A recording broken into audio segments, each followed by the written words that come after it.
بعد إلقاء القبض على مغني الراب سمارة بشبهة ترويج المخدرات.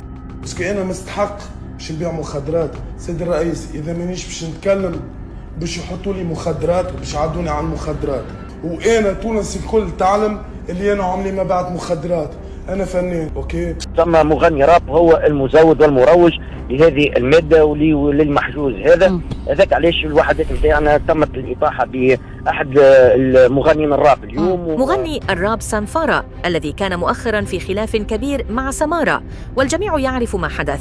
نشر هذا المنشور على إنستغرام حيث اعتبره البعض نفاقا وكذبا، بينما رأى آخرون أنه يعكس روح تسامح التونسيين.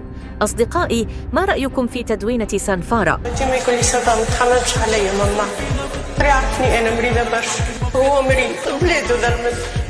امي توجي ما تبكيش ما تبكيش ما تبكيش ما تبكيش ما تبكيش امي ما